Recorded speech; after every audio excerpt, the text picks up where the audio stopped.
This one right here.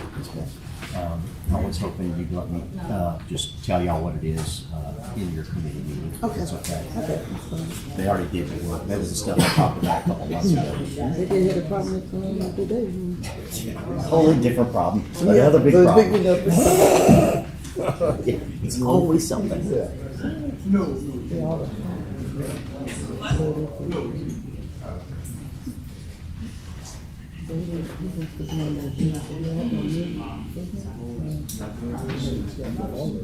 No.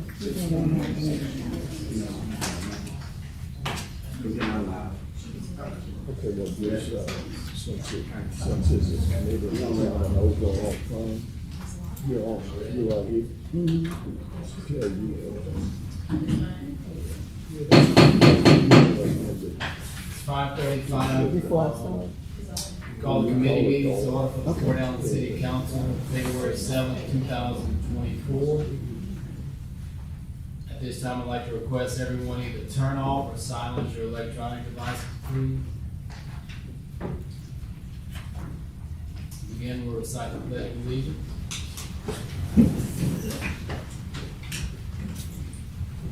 Pledge allegiance to the flag of the United States of America and to the republic for which it stands, one nation, under God, indivisible, with liberty and justice for all.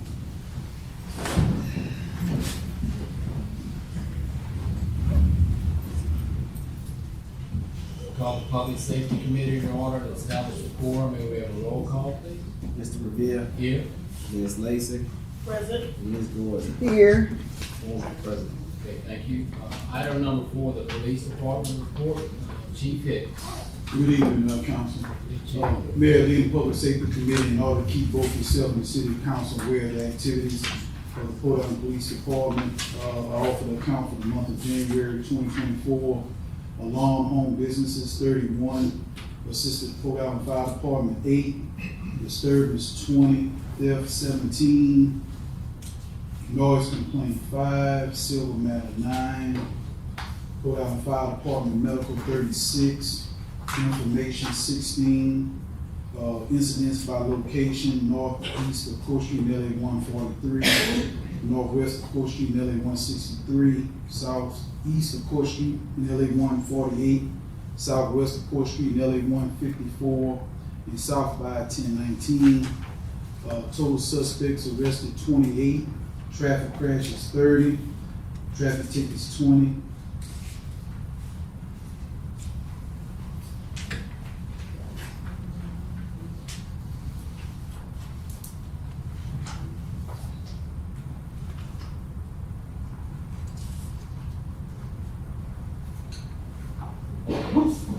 Anything else, Councilman? Chief Hicks? Thank you, Chief. Thank y'all.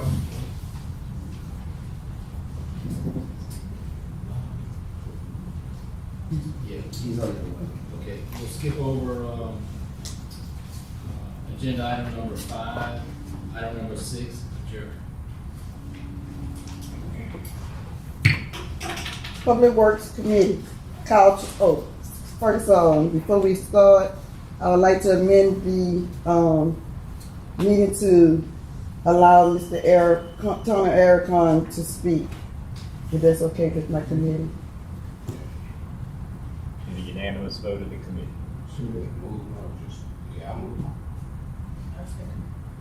I'll second. Committee, yeah. Committee, okay, thank you. Establish a quorum, roll call, please. Here, Mr. Riviere, Here. Mr. Brown, Yes. yes. item 4, public work update, Aaron Landry is not here, so we will have, Mr. Tony Ericon to come and speak. Thank you, Councilman. Y'all passed out a payout. This is, if y'all recall, when we were having the problems with the all the sludge and everything in the influent pump station, we determined that we were going to go ahead and line the wet well so we wouldn't have any future collapses and whatnot. And this, the entire thing in the memo was estimated to be about $270,000. And now that we're rolling in the numbers, it looks like we're going to end up Within a couple thousand of that, we have about 45,000 left to do some mechanical repairs, but I wanted to hold off on those till we got all the big costs. This is the NCMC people. They're the ones who actually coated the wet pit, and they also put up and down the pumps. The only thing they have left is they have the hole for the hatch, but the hatch is being fabricated.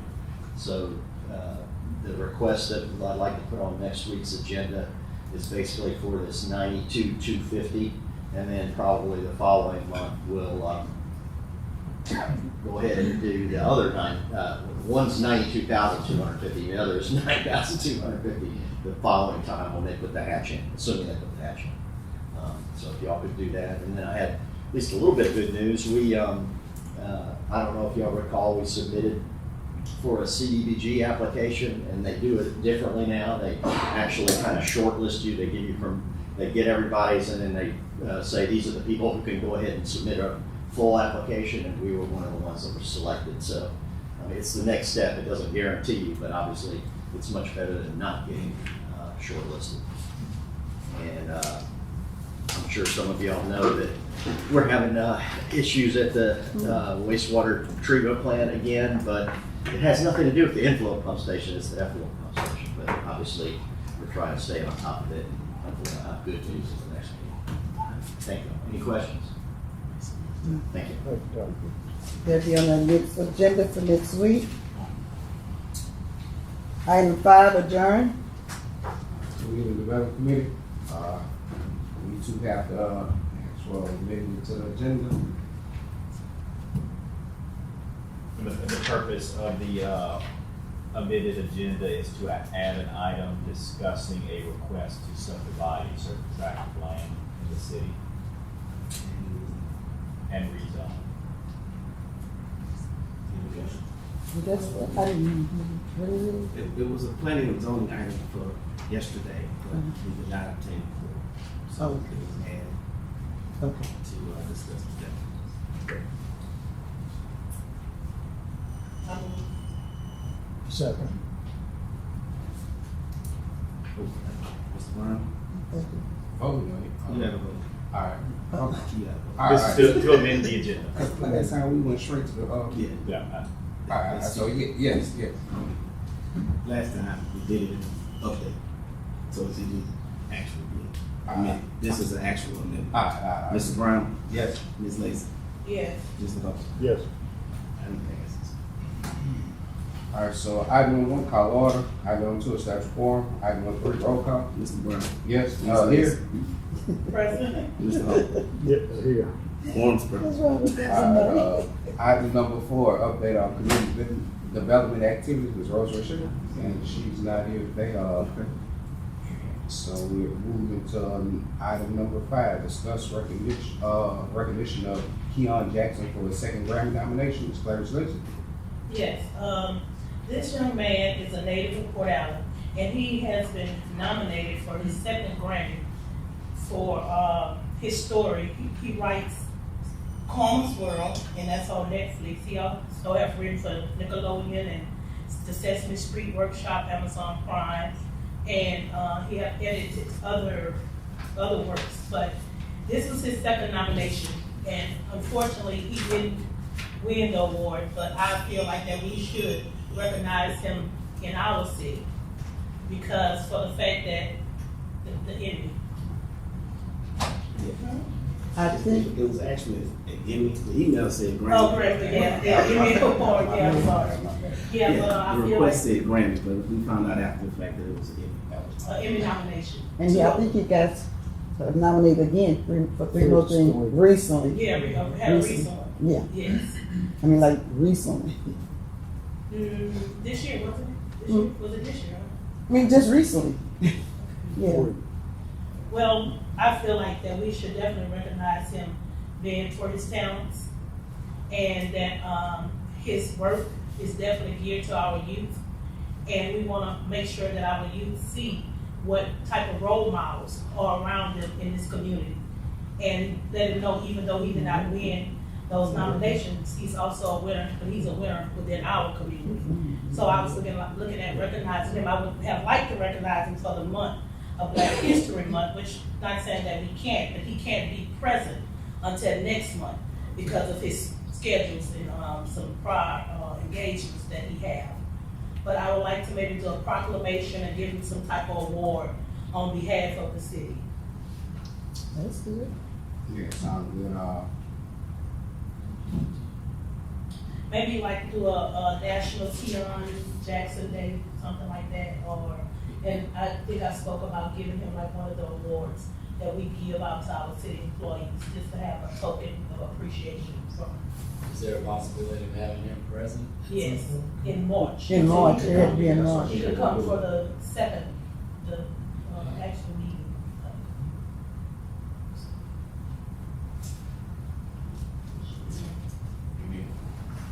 Take a roll call. No, we don't have to vote. Just put it on the agenda. Yeah, I'm about to say, we need to make an agenda item next week. We do anything about it in March, or we just fine with doing it in March, or? Yes, yes. But I don't know, like, even being able to recognize him in the month of Black History Month, but, As long as he get recognized. yeah. Unless you have it, yeah. Black History is 365 days anyway, so. Yeah. It's only when you're recognized. Okay. And the award, that won't be a problem, right? I think we need to have a discussion as to exactly what you want to do. Yeah, we can go, A plaque or something. Or resolution. A resolution or, you know, plaque type thing, that's what it'd be. But it's, that will, that for the second week in March, just to get some availability. Our second meeting in March. The council. Yes, the council. All right, so this one, item number 6, discuss, request to rezone, new 4-acre tract that's created from L2 light industrial to R5 multi-family permitted 16 units per gross acre parcel owners. Boulanger. Boulanger Properties LLC, represented by Francis Boulanger. Yeah, this item was presented to planning and zoning. You have some handouts showing 2 tracts. One comprising 26 and a half acres, and another comprising 2.75 acres, both owned by Boulanger. They are considering selling that property to a developer who needs 4 acres. So what they want to do is re-subdivide those 2 tracts into a 4-acre tract and a 24.75 acre tract, and then rezone the 4-acre tract from light industrial to multifamily, permitting 16 units per acre as provided in the current zoning ordinance. The last page is a proposed site plan for the apartment development. And we did not obtain a quorum at the Planning and Zoning Commission meeting. The council would have to approve any recommendation. Well, the council considers regardless of whether the Planning and Zoning Committee makes a positive recommendation or a negative finding on the particular matter. So it'll be on the agenda next week as the developers have some deadlines that they need to meet. So they will have multi-family apartment complex essentially.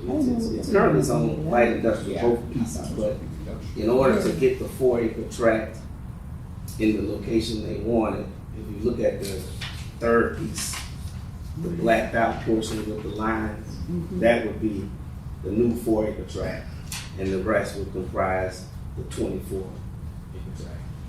That's gonna stay industrial. Only the 4-acre tract is gonna be rezoned. So you have to do the re-subdivision first and come back and rezone it in the next item. It's actually 2 requests. So I was actually supposed to read both of them. Sorry? I was supposed to read, No, you're fine, you're fine. This is just for discussion, it's not up for voting. So, we were gonna have to go over it all together anyway to complete the process. So it's just an issue of timeliness on their part. We had to advertise it for 3 weeks. It didn't come in until the first week of January. So we moved the January meeting to February 6th and did not obtain a quorum. So in order to meet the deadlines that they require, we have to consider it next week. And who are the developers? Are they multi-family apartments? They're represented by a gentleman named David Strange, who's from Baton Rouge, but currently lives in Mississippi. I don't have the exact company name because they don't own the property yet. They're only going to purchase it if it's re-subdivided and rezoned, and only an owner can request that. So Boulanger is actually requesting these items in order to facilitate transferring the property to the developers. The only question I have, Lance, that they did discuss with you, how they want access to this property. The upper State Commercial. The access is going to be off of Allendale. They bring it all the way to Allendale. Okay, so that means that that's the apartment that's going in this other area. It's not the case if the bus don't have it. Well, I imagine so. I mean, that apartment is on Commercial Drive already. So So that's the problem we have with Tracy Porter, especially when it rains. That's a good little walk. Well, Is to I mean, they're not interested in any other type of development besides, I mean, some senior citizen living? that's not what they submitted, no. Okay, well, I don't feel like we need apartments, no, in that area, for sure. Well, to be honest with you, that's probably some of the last remaining land subject to development or able to be developed in the city limits. We're landlocked. So, you know, all I do is present the request. Yeah. They'll have a representative here next week to discuss. Is it plan on being a gated, apartment area? Well, I imagine. They sent the proposed site plan, but you gotta kind of understand that at this point, it's an issue of creating the track that will permit them to determine what the final development will be. This is, like I said, a proposed site plan. I imagine it's gonna be gated off from that industrial strip that's next to it. But at the end of the day, if you look at it, there's an entrance there, there's a parking lot on, I guess that would be the south side of the property, and there's a turnaround at the end, so I think they could accommodate a bus under those circumstances if necessary. But once again, it's not my job to advocate for or against. It's just, I'm just here to present the request, because we did not get an opportunity to discuss it in detail last night at Planning and Zoning. So, you have a week to consider it, to discuss what you want. If you want to reach out to the people for more information, I will provide that information. But this was added only because we didn't get to discuss it last night. So had the meeting went forth, then you would have gotten a recommendation from Planning and Zoning and then move forward that way. We do need more apartments in Port Allen, but I don't know about that area. If, you know, I have to really go back and look at it. I saw them cleaning out the land, but I didn't know what he was gonna develop there. Right, I just assumed it was warehouse. Yeah, but we do need more apartments in Port Allen because we only have Captain Square and Commercial Drive, and they full. So you know, not in the city limits. Yeah, right. But I'm just saying, but that's the only property that we have. I agree. You I don't know. think we need some for our senior citizens. Hey. Like, you know, a lot Find of people some property want in to come to the Port Allen investment. because But it may become senior citizen too. You know what I'm saying? Not just told just. All I can say is that they are anticipating this to be a higher end type development. And in discussions last night off the record, obviously, a lot of these projects are, I guess, determined by the federal government issuing guidances on where they need housing for workforce development. That's what one of so the they no representatives. income. They look like I'm sorry? no income. You don't know. You don't know. I'm sorry. I'm not gonna say that, but what I will say is what they told me, and that is that they have multiple projects under review, and they determine where they're going to go based on the federal government's guidance relative to the housing needs of a particular area. And this area was identified as needing more housing for workforce development. So Well, I hope they put a fence. that's the limit of what I'm gonna say. I hope they put a fence behind the houses. Yeah, right there, yeah, put a fence right there, so they won't be bumping in with the neighborhood behind it. Yeah, they had a canal right behind it too. Right, so put a fence right there. Well, I guess we have to actually develop, you know, this. So, make the agenda item next week too. And with that, someone come in, represent. They'll have a representative here who will be able to, who should be able to answer all your questions. Yes, sir. Yes, sir.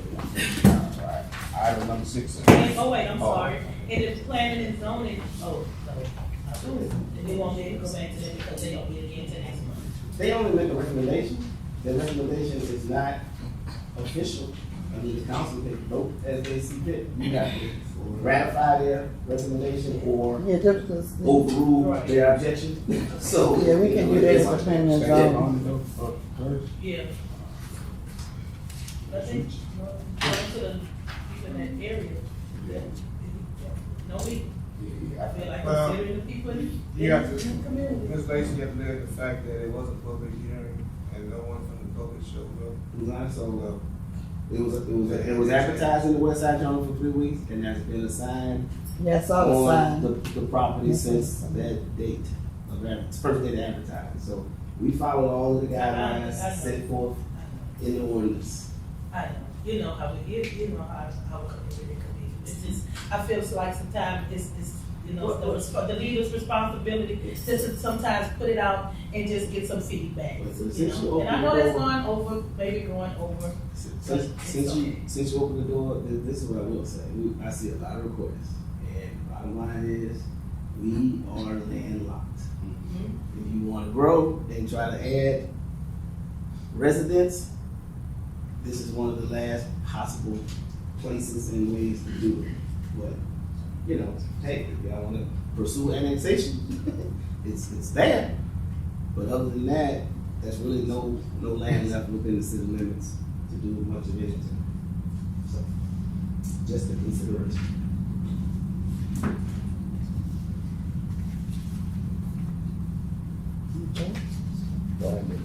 Oh, yeah, I did. Call the personnel committee to order, establish a quorum. Could we have a roll call, please? Mr. Hubble, Here. Ms. Boyd, Here, Mr. Riviere. Here. Mr. President. Thank you. Item number 4, discuss Chief Hicks' recommendation to hire the following. Adrian Buchanan at step 112, grade B, $44,101.05. Do you want me to go ahead and name the other one, or you want to call them both up at the same time? You call them both at the same time. Marcellus Ville at step 112, grade B, $44,101.05. Chief? Good evening again. Council, last month, I conducted interviews with Mr. Buchanan and Mr. Beal. We sat down, they came in, you know, inquiring about the openings that I had on my police department. We went into detail and talks about, you know, my vision on what kind of officer I want in my department, how we conduct ourselves, to keep the criminal element out of Port Allen, patrolling, establishing that police and community relationship back all over again. Each of these individuals had outstanding interview. They passed their matrix. They are post-certified, which means I don't have to send them to school for 16 to 18 weeks. They'll have to come in and learn the system, learn the city. And they, like I said, they did very well. Both of them have good personality, demeanor about themselves. Like I said, I have both of them here. If y'all have any questions to ask them, Mr. Buchanan, Mr. Beal. Good evening. Good. All right. Introduce yourself and say a little bit about it. Adrian Buchanan, I was asked to come here and introduce myself in reference to being an addition to the police department here.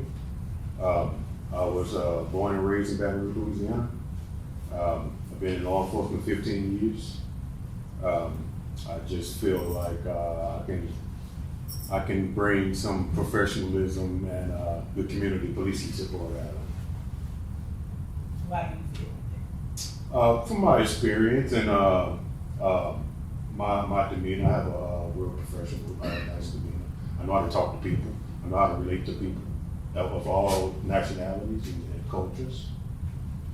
In 15 years, what were you doing? Police officer or Yes, ma'am. security? And he's privileged? No, ma'am. I started off in Napoleonville, and then Thibodeau, and then lastly St. Gabriel. All small, they kind of all small Yes, communities. You fit right in.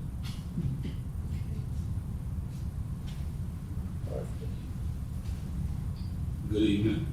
My name is Marcellusville. I have a total of 17 years of experience. I started my career in 2004 with East Baton Parish Sheriff's Office Reserve. I resigned from them due to family issues, parents being killed, sick. I took care of them. So 2007, I was given an opportunity to serve on the Major Brown as the Constable's office in Baton Rouge. I served 15 years over there. I worked in evictions, I did seizures, I did warrants, and also worked with the community, the schools, the Head Starts, the book readings. But I feel I can bring to this side, the Port Allen, I am a person-oriented person. I do care about the public. I care about the people. Then I'm also from the hood, the area, the Baton Rouge, they said that way, but poverty area where I grew up in, where I actually got a brother who I take care of now, who was beaten by BRPD in the 80s. So I was able to be that stigma in the community that said no matter what go on, you can make that change. I also used that in my law enforcement career when I picked up people, have inmates tell me, man, you're just not an average cop. I said, no, I'm not. I'm y'all in this uniform. So I do have a rapport with the community. I give back to my community, and then working in evictions over there, that gave me an upper hand to see different levels of families who go without. So to give you compassion, and like I told the chief in the interview, when I first started in 2004, it was a job. By 2007, 2008, it became a career.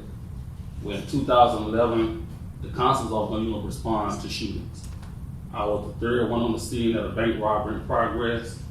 My windshield was shot up. I didn't get a chance to get out of the car. Yet by the grace of God, I'm still here today. And I knew then it went from a job to a career, now it's a mission. So this life I have now, I dedicate that to the public, to the people, because I realize I'm here for a reason. It's no longer a job anymore, it's a mission. And this was bring communities together, help keep people safe, keep the crime down. That's what I'm here for. Thank you. Good. Very good. Yeah. Any good questions? Nope. Chief, you got anything you want to add? No, like city council, like I said, these two gentlemen, like I said, they have a good personality, good spirit about them. That's something that, I want in my department. It's not about, locking up people and arresting them. It's about helping. So I think they'll be a great asset to my department. Okay. All right. Thank y'all. Thank you, Chief. Thank you. Thank y'all, Sergeant. Go ahead and make that agenda item for next week, please. Number 5, adjourn. Finance Committee, item number 1, call to order. Item number 2, establish a quorum. Item number 3, roll call. Ms. Lacy, Present. Mr. Hubble, Here. Mr. Bryant. Here. All present. Item number 4, discuss request to increase monthly fees for information systems management from Essential Solutions and Company.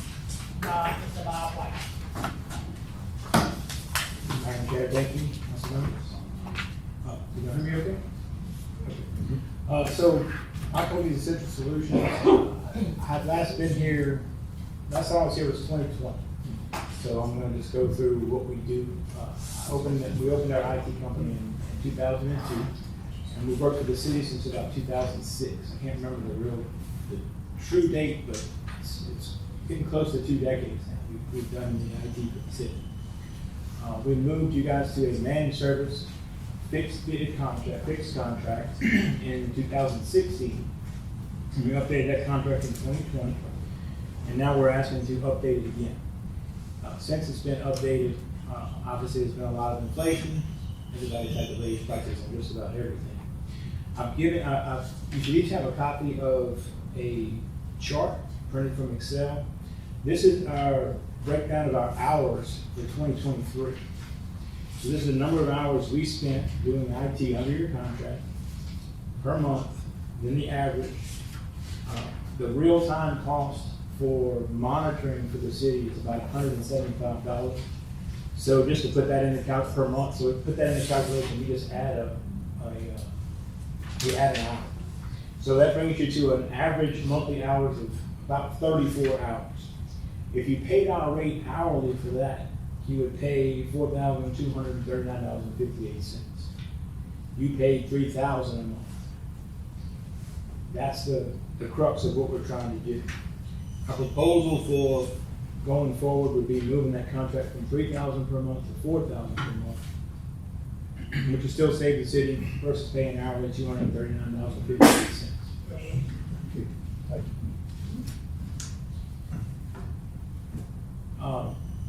I'll go over a couple of things on the contract. This contract is already in place.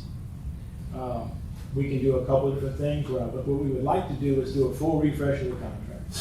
We sign a fresh contract versus what we did in 2020, which is update. The contract refreshes at this date. It would be effective, this rate, this date would be effective once you approve it, whatever the next month would be. So if we approve it in February, contract would start March 1. It would be $4,000, it would run for 12 months, and would auto renew after 12 months. The other change is on the second to last page. And this is also going to show you what we do for the city. So in your contract amount, so for 8 a.m. to 5 p.m., Monday through Friday, we handle any IT problems for any city-owned device for the administrative building, Department of Public Works, and wastewater treatment. If there's anything we need to add to that, we certainly can. If there's a new area, I know that there's no longer a fire department, that's why they're not here. And then the second section is the police department. The police department has 24/7 support from us. They can call anytime, day or night. If they call the main line, there's a button to press, go straight to somebody. You'll wake them up if it's the middle of the night, but they're here to answer, they're here to keep the PD working. That's an important part of this contract. It's not a normal IT contract. There's a few caveats there. The other changes to what you have now is the actual base rate, which is what we base the proposal on, and it's also your overage rate. So, what's the overage rate? Well, right now, everything the city owns is covered under this contract. If that computer breaks, somebody will come here and we'll take care of it, and the labor will be covered 100%. You never have to worry about that. We have never charged you more. We're not trying to go back and recoup the cost we lost for 2023. We're just trying to get up in that. So if you called me, if Mr. Lance called and said, hey, I need a new computer for such and such, we give you a quote for that computer, and there's going to be a labor charge added to that that's outside the contract. That's simply an onboarding charge. That's to make sure it's good, secure, install all the software on it, and it's usually a capped fee, and it's always signed ahead of time. So that's how our overage works when we update things. Any questions? Yeah. So, you requested a monthly increase of fees based on the inflation, based on that everything. Are we getting? This is based on usage. So have we been using more? Yes. In the last. For the last 2 years, yes, ma'am.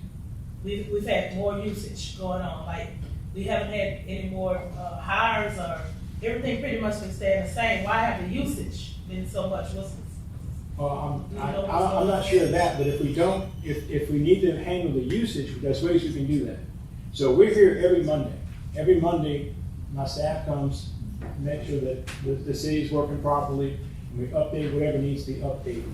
We don't have to come out every Monday.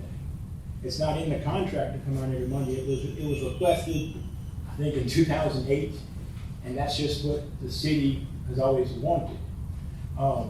If an increase is not in the budget, that's perfectly fine with us. But we would just need to reduce the recurring charges, the recurring visits that we do. So we could come every other week instead of every week. The problem is, if we don't do that maintenance, I feel you're gonna have more problems because we're not fixing things on a regular basis. Right. So to answer the question. Weekly, there's always something that needs to be done on a weekly basis, like every Monday you come in, there's something that needs to be done, because I don't want you to be wasting your time either. Well, Coming in every Monday. we never waste our time, but Mr. Lance can answer how many problems you fix on a Monday. It just depends on what happened throughout the week. But there's always things to be updated. There's always something to patch. And if we don't patch things, that's when you get hacked. That's why we try to keep that. Because if anything happens to the city, if you guys get a citywide virus on all the computers, we're gonna come clean it up at no extra charge. That's what the contract's for. So it doesn't matter how many hours we spend. I think your highest month, we were out here for 42.25 hours. Oh, sorry, 58.25 hours. My question would be, just out of curiosity, so all the work you guys can't do anything remote, everything has to be on the city's campus and all the. We do a lot of stuff remote, so we can remote in, but when we do updates, that's on your server, that's on your workstation. It's always better if we're there, if we can do it. Because, I mean, have you ever walked into work with a new computer, you boot it up and it doesn't boot? Or it's in the middle of an update or anything like that? I mean, that's what we're trying to avoid. If a technical person is doing it and has a problem, it's gonna get fixed before you have to sit down and try to use it. So that's the goal. But again, this is all whatever the city wants, right? We're flexible. It's just these numbers are 2 years now. So we've been short on this contract for 2 years. These numbers are actually worse in 2022. We just couldn't get in front of you guys last year. I'm sorry. You never answered Ms. Lacy. Do we need it every Monday? It's hard to say.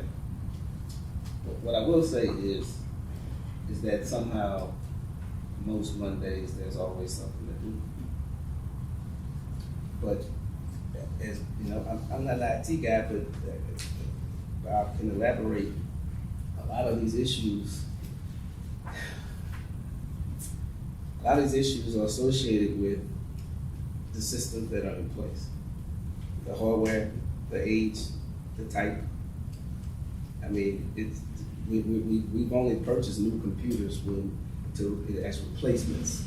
I think the units we're using now, We've made formal recommendations. No. I'm not calling you for it. No, what I'm saying is that the computers that we have have been here at least since 2018, 19 maybe.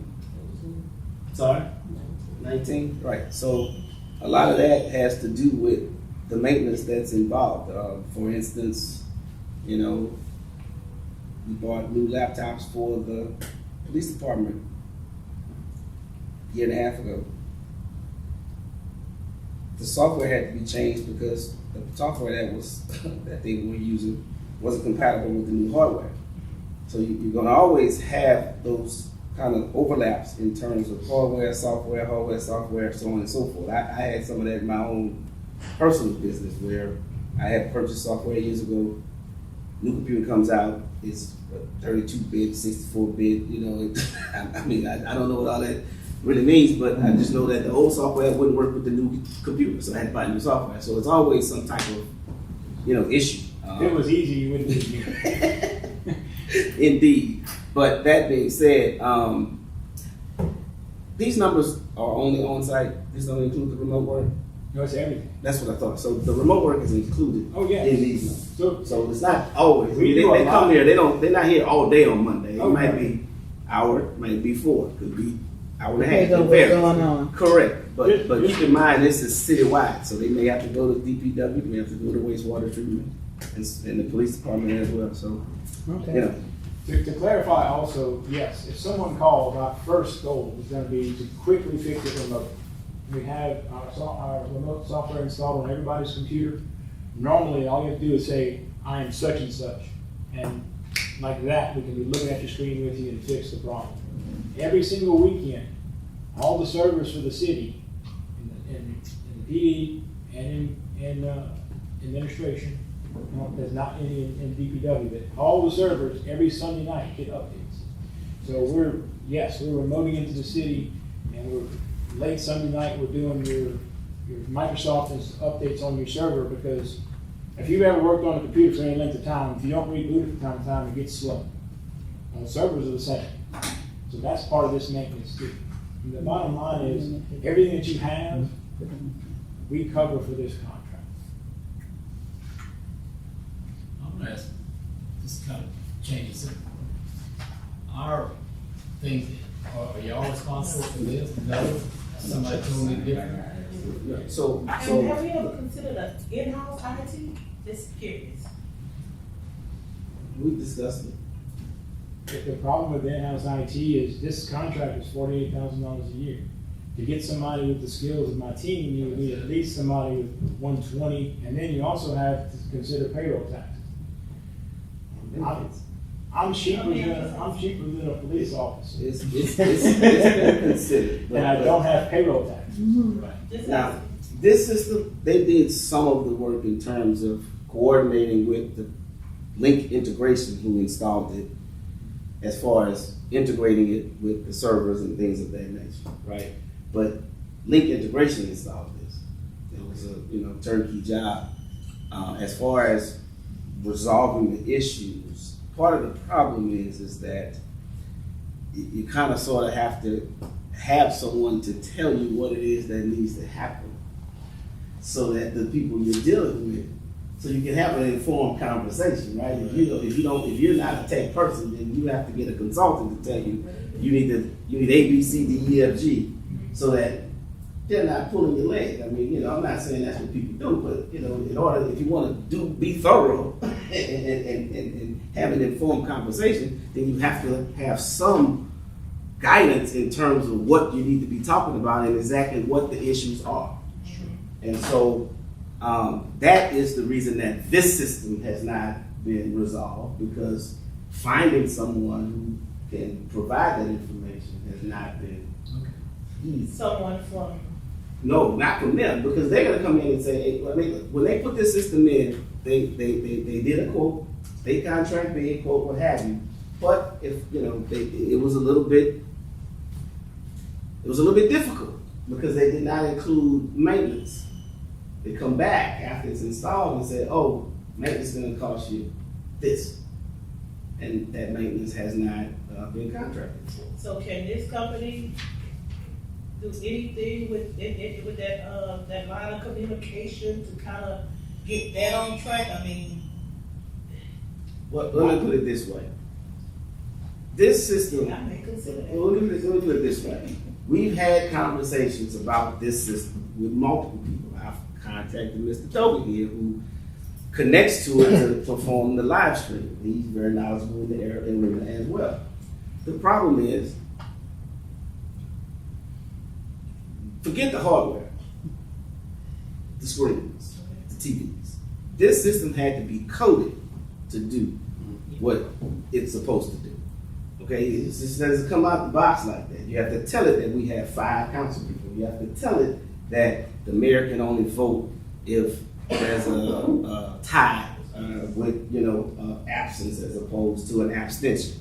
You have to tell it what the quorum is. You have to tell it all that. So Link actually coded all that. All right, so yeah, it's not as simple as it looks or sounds, right? And here's the thing. As Ms. Roche has confirmed, as Mr. Dogan has confirmed, we've come up here before meetings and tested this thing out. We put somebody at every seat to mimic a meeting, and it works fine.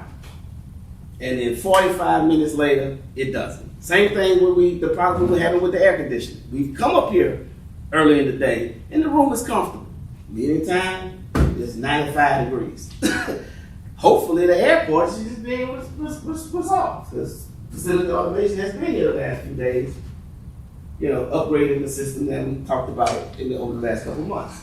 This one, I can't put my finger on it. And like I said, we've had multiple conversations over several weeks trying to figure out, and he's putting me with a colleague who's more informed in terms of these particular systems because of the coding element. Okay, and then once that conversation takes place, then we'll have what we need to talk to Link about and say, okay, this is what the problem is. And or if it's a generated problem, all right? Because Link can remote into this system too. And I have no way of knowing if they do.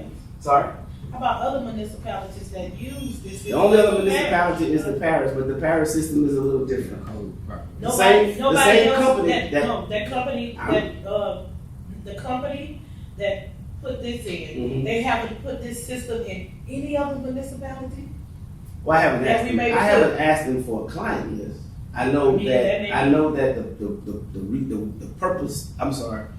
The reason they were selected is because they had done work with the parish, but that was the mayor's call. So The code might be different. But we never well, had this it's a problem different here. system. No, it's a. We never had this problem Well, here. the parish has the Cadillac plan. Okay, we don't have a Cadillac plan. All right. Well, y'all should have I'm been just the parish did then. link You should integration. stay in your lane. Well, Link hey, integration isn't on our software list, but if we add it, we can assist you in this matter. so But I don't know what's the problem. Because we never had this problem. All we need I mean- is to be able to contact the vendor and work with them. Look. So tap us for that. So If what you I've can done, get with link integration systems, then now we talking. can you look at the third to last page for me, please?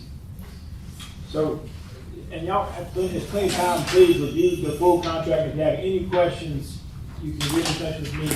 I want to draw your attention to the applications section.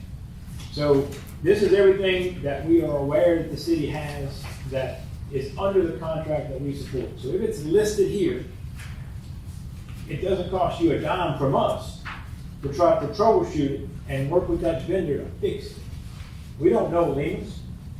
We didn't know Lemus when we started this. We had no idea what that was. But we learned it, we called them, and now you've got two different versions of Lemus that we keep looking along. I mean, that's just what we do. Sometimes they call us and say, we've got to have old Lemus because there's something back there. I still don't even know what Lemus means. For context, Lemus is a software package used by the police department, and it's the older software. But obviously, cases take time, so you can't stop supporting the old software until So I'll, they say, well, all the cases are closed, or we don't have to go back and provide something. That could be That's quite a while. essentially right. So that's the context as far as Lemus is concerned. so Mr. Manager, if you could email me that vendor, We will have a conversation. I can add them to this contract and Mm. send over a fresh copy.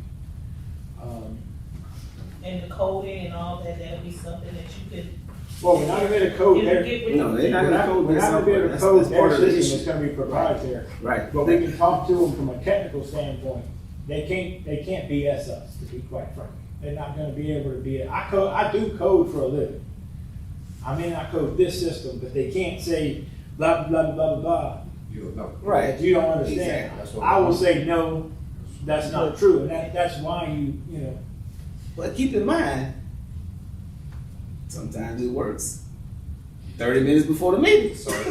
You know what I'm saying? Mr. Dogan can elaborate on this as well, because he's been here, he's live streaming since it's been in place.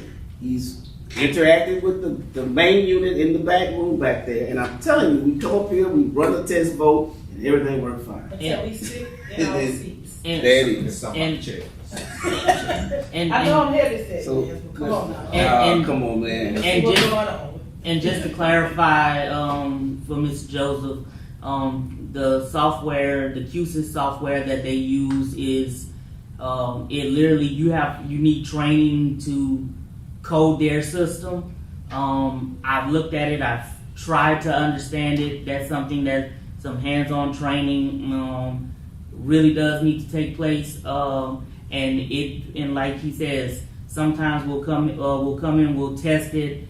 The very next day, the settings just seem to disappear for everything. Which, like I say, when I say it's a very integrated system. When one of you guys press your mic button, the cameras are supposed to come to a certain area. Right now, they don't even do that. It doesn't even integrate with the vMix software that records the meetings and everything right now. So it's a laundry list of continual issues that continues to happen. Well, Evan, I think maybe this way you need to come in. We need to, from the beginning here, look like they got bamboozled us. Well, I mean, if we get somebody in and they can, go in and check and confirm, like, yeah, this thing is not working properly, then, that would obviously give us some legal grounds to go back to the vendor and say, hey, we need to talk about this contract and what we paid for versus what we received. Yes.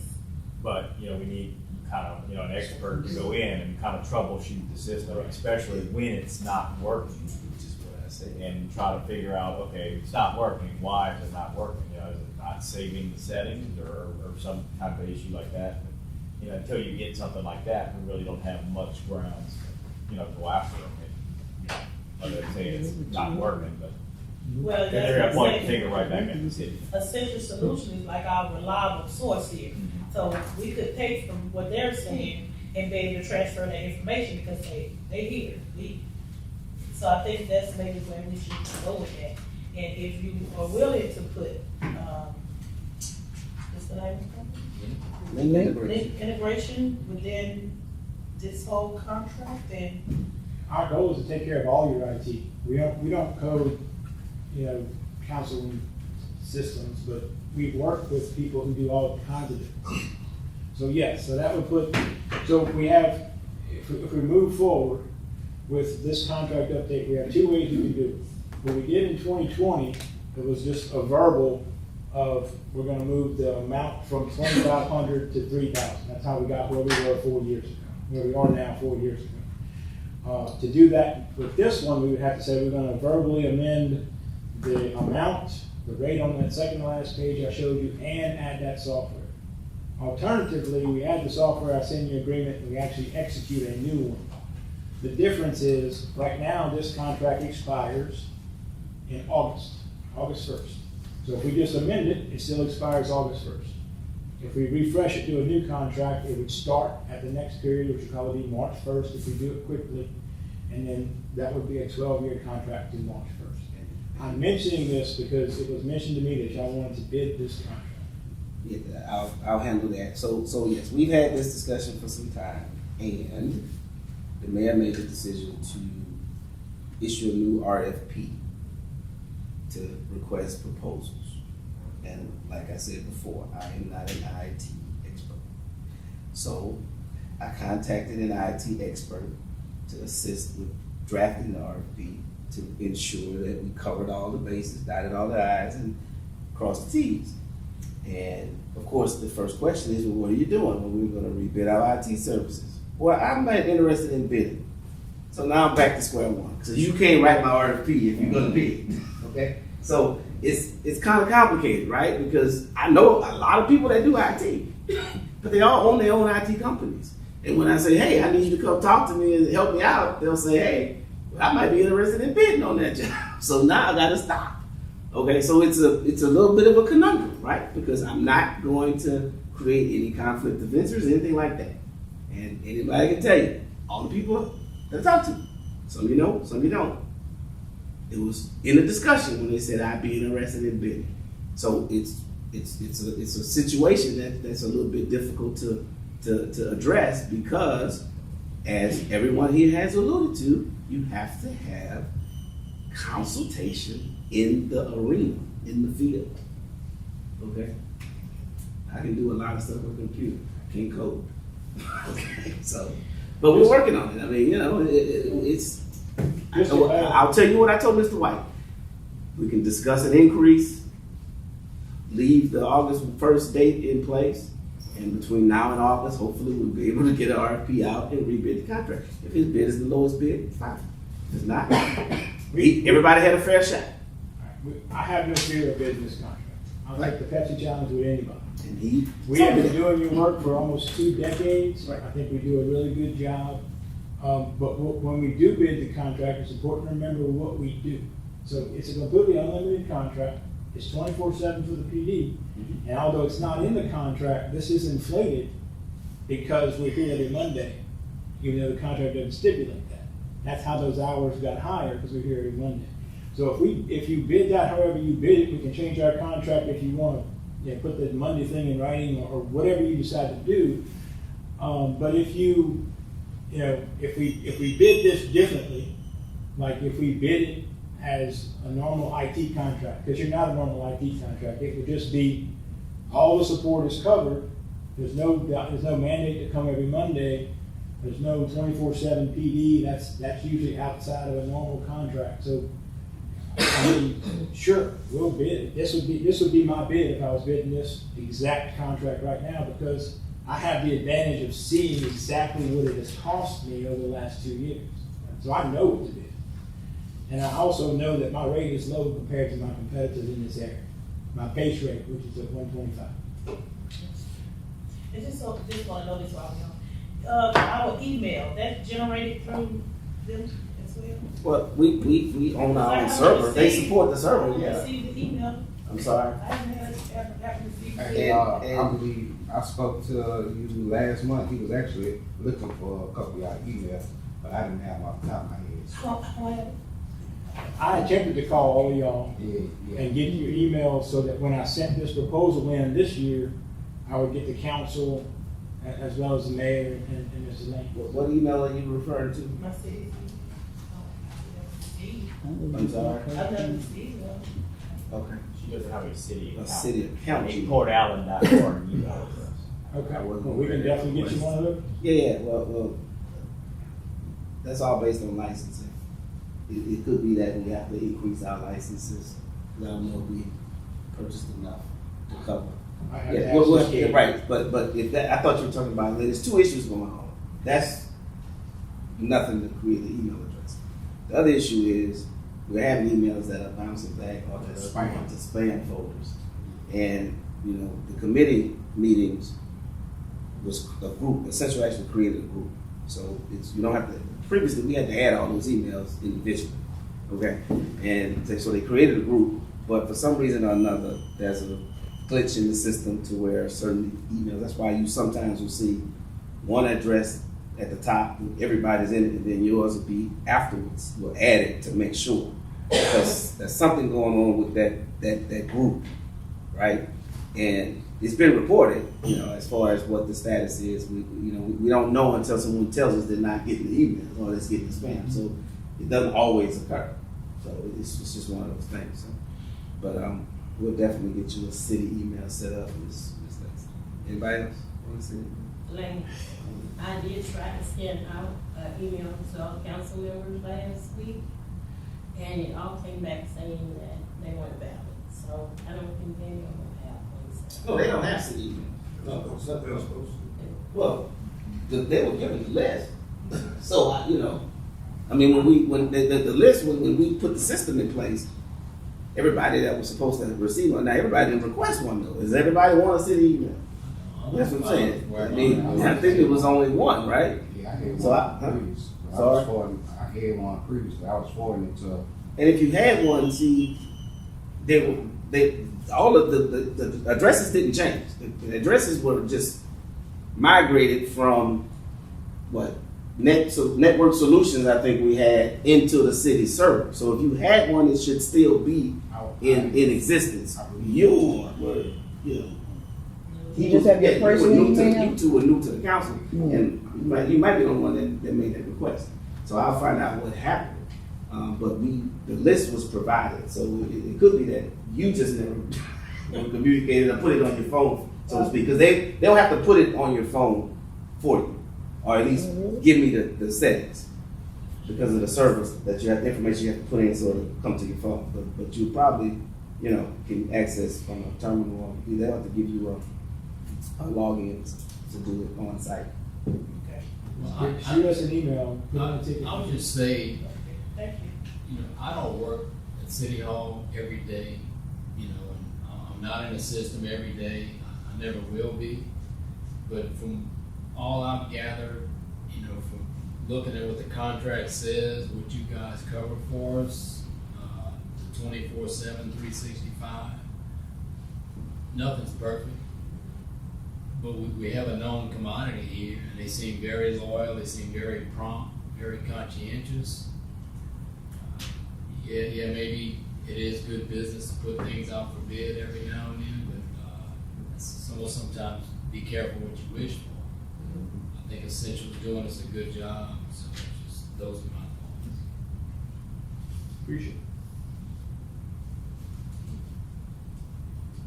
Good question. Thank you, Madam Chair. So maybe it's a agenda item for next week. Okay. Item number 5, finance update, Ms. Katrina Davis. Good evening, how's everybody? Good evening. I just want y'all to know, I don't have a printout for you all today. I'm trying to do that on a quarterly basis. Because on a quarterly basis, you can actually see the numbers and the percentages as far as what's changed and what hasn't.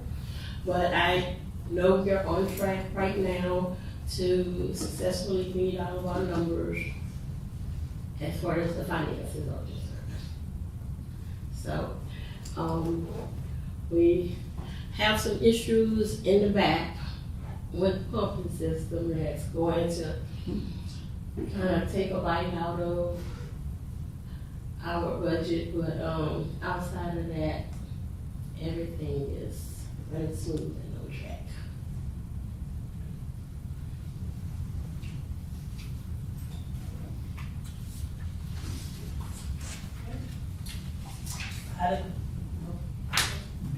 Item number 6, adjourn. We have correspondence.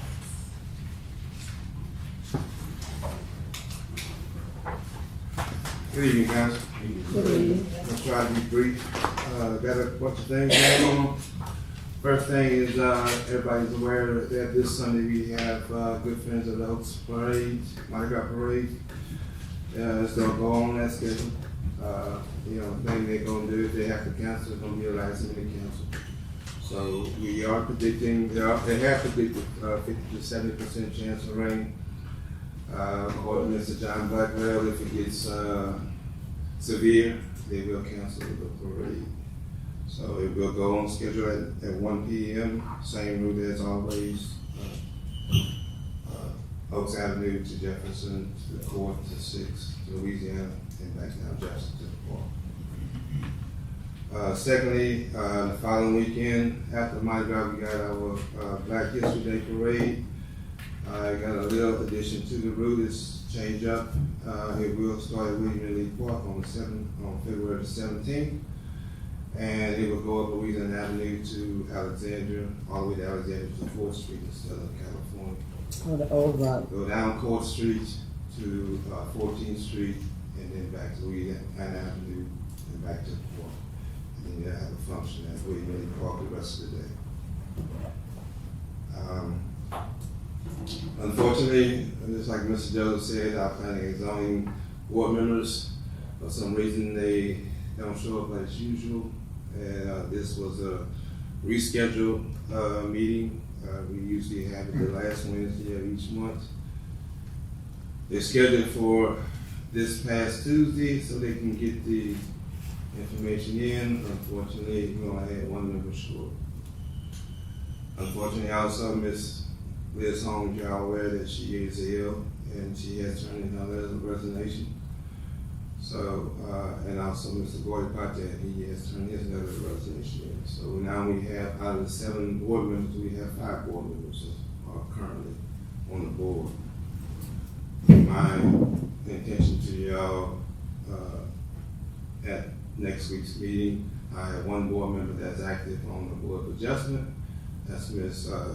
Loretta Isaac. She's already qualified. She went to the 4-hour class. we'll move her to one of the positions that's vacant by Mr. Biden. So that will give me 6 members, but we still need another member, and at that next meeting, we'll have to appoint a new chairperson, because Ms. Holmes was the chairperson of that committee. So does it matter what area it come from? No, ma'am, it doesn't. Okay. Next,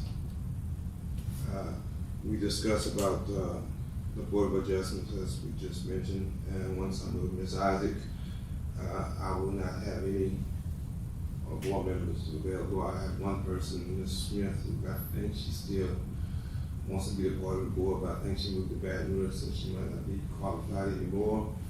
So now we're down to 0. So we might end up having to abolish that board if we can't find any members to volunteer and participate. So they don't meet too regular anyway, right? With No, only as needed. his meetings. They can only consider variance requests. Yeah. So it's rather limited. Let me say that. But I will say that with the state of available land and parcels for construction, variances are gonna kind of start to increase because of the new zoning ordinance changed the setbacks from prior to 2016. I actually have one now that's gonna more than likely be coming before you in March as a result of a 50-foot lot trying to make the project fit. So just be aware that the ordinary process for Board of Adjustments is it's the board considers, and any appeals goes to the district court. So with our board, just keep in mind that you all will be acting as the board, and that if you refuse, then the person still has the right to go to district court to challenge whatever adverse decision is rendered. But in order to comply with the statutes, you're going to have to perform that function for the foreseeable future. Next, I want to ask a question. I really don't know this. Mhm. Does the parish have a board of adjustment? Yes. Yes. So they couldn't kind of step in and help out with that? No, It's the parish, those it's the city. organizations are statutorily. Permitting rules the city, so I was just wondering if, Permitting that it's a different process. Keep in mind, in order for the permitting to be facilitated, we had to adopt the parish's ordinances relative to permitting.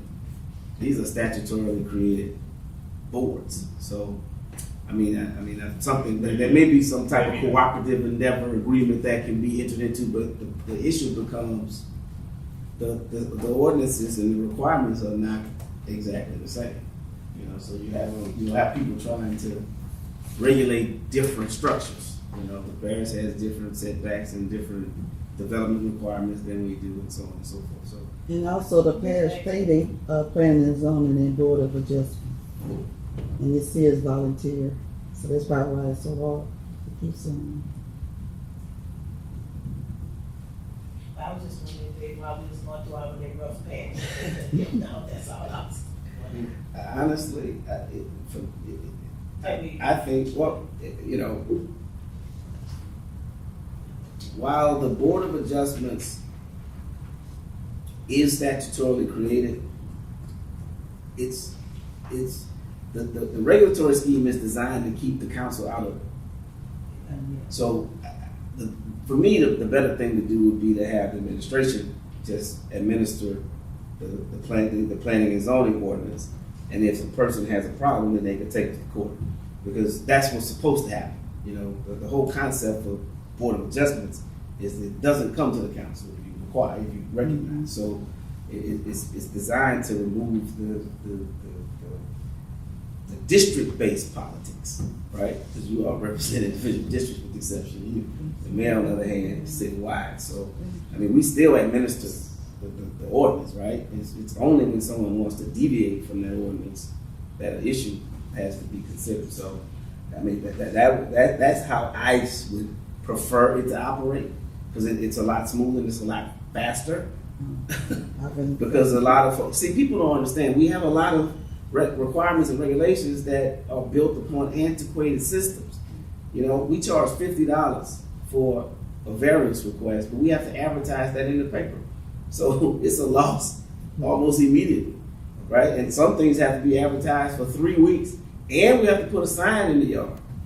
Okay, so it's you know, it's about high time that some of these requirements, you know, be reviewed and updated to I guess to coordinate with current practices. You know, so I mean that's how I would recommend the whole Board of Adjustments thing be handled. But you know, When you say administration, who would that?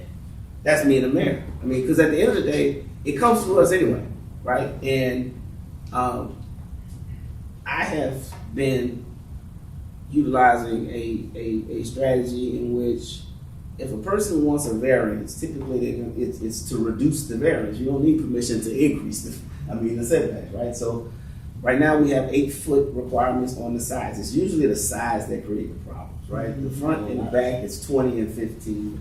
Most lots can accommodate that because the lots are fairly deep. Our lots are just narrow, right? So I typically tell people, get a letter from your neighbors. Give me some documents from your neighbors. Don't have a problem. Nobody else should, right? Because they don't want the whole concept of setbacks is for fire protection, right? You don't want houses too close, so if this house gets on fire, fire don't leak to the next house.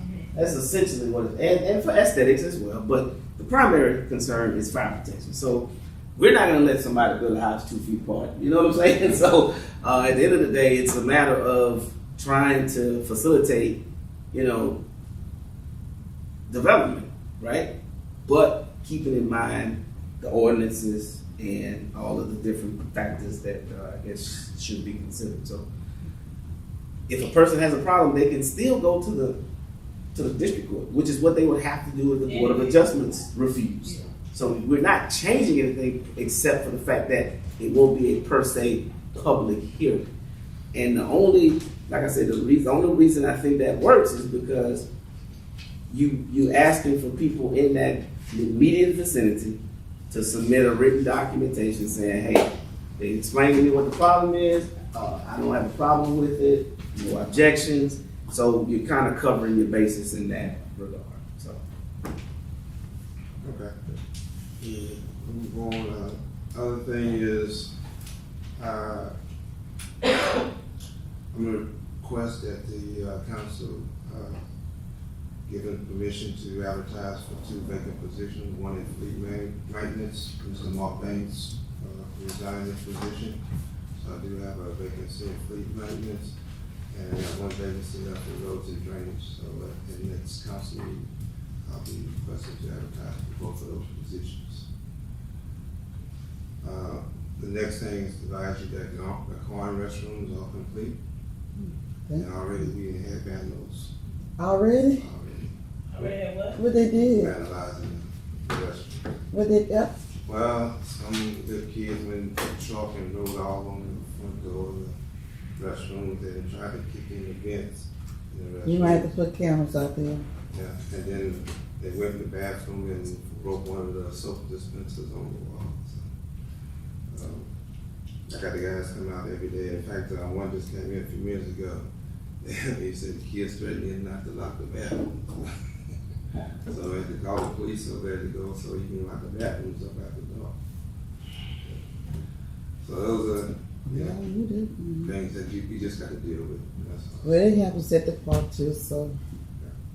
The next thing is we do have the $300,000 legislative allotment of money to go ahead and fill that canal in at Con Park. And the bid came up at $469,000, but we're going to do as much as we can up to $375. There's $300 that the state's going to give us, and we'll see that the foot to $75,000. So we're going to do $375,000 worth of work, and hopefully sometime in the next couple of months they come with some other funds to complete that project. And they haven't been contracted out. Much. And we already contracted out, we got a company that already bid it on it, and it was the lowest bid. We just don't have the funds to complete the 400 and all the way up to 10th Street. Not 10th Street, 12th Street. Yeah, 12th Street. Remind everybody about Midwinter Conference, that's February 27, 28. I think Ms. Gordon is the only person that has submitted an application. Anybody else wants to go, they need to get with us before Friday so we can pay for the registration without any penalty. It's $135 for both days. We also have a broken sewer line, and we just repaired the sewer line on Court Street. In fact, it's in front of Judge Son's house. And they both said they had dug it up last week, but evidently the lines were still charged, and they got to wait till it go down before they can open it up. So that's another headache with the sewer system that we currently have. It's outdated, and we're doing our best to correct the problems that we have. But Spence, who did the repairs, will come back and make sure that they get it right this time. So they're going to be digging up that section of road between 7th Street and 6th Street to repair that line. Unfortunately, last night, while they was installing the electrical panel at the wastewater treatment plant, they crossed wires and the SCADA system was cut loose. The SCADA system is a system to let us know that if the water level gets too high, it alerts the workers to come in, shut the influent pump off so that the effluent pump won't get flooded. And last night, it flooded that well. That area where the pumps are, it overflowed and it went underwater. So hopefully, we got to let the motors dry out. Hopefully, it hadn't needed any damage. If it did, we got to take it apart, send it off, and get it fixed. I got an estimated cost for the first month. We're talking about $46,000. But hopefully responsibility that was for crossing the wires. we're gonna have to get with the insurance company and the people putting in the electric. So that's the process, but we still got to pay the money up front. Yeah. Man, you been up all day tonight. Yeah, it's been a hell of a week. It happens. There's no food. That was a bad project. That kind of stuff. Those pumps should never been put on otherwise. And the last thing I want to bring your attention is that we're getting ready to start the last phase of the road project. It's 3 roads, and Mr. Tony's gonna come in next week and request to advertise for bids for those roads. I think it's Harry Brown, Gladio, and Avenue B. We still got A, Michigan, and Auburn to do, but that'll be done next year's budget. And that would be all the streets in Port Allen that we took care of in the last 10 years. And we have to start that process. So, other than that, that's basically it. Mayor, you mentioned something you said about the street, and I know we had that conversation before on South 12th Street about the concrete. Mm-hmm. So we still can't fill it in or just fill it in? We did see the patchwork on certain areas that was really bad. I realized he got some other areas, but we take it as needed because that's going to be expensive. Right, because it's concrete instead of asphalt. Unless we can figure out a way to South 15th Street. put asphalt on top of it like they did in the state. I don't know how that works, but I'll give it to them and maybe that'll be a cheaper route. Yeah, I know they always say there are a lot of potholes and stuff there because I travel on that street a lot. Well, they got that company that has those big old trucks that did in. And I know they probably, the resident probably want it fixed, because someone complained to me about it. South That's on 15th, 15th Street. about a nursing home. That's the only street that we actually have concrete other than in the commercial area. But other than that, that's what they said. If you like it, yeah. Thank you. Okay, thank you.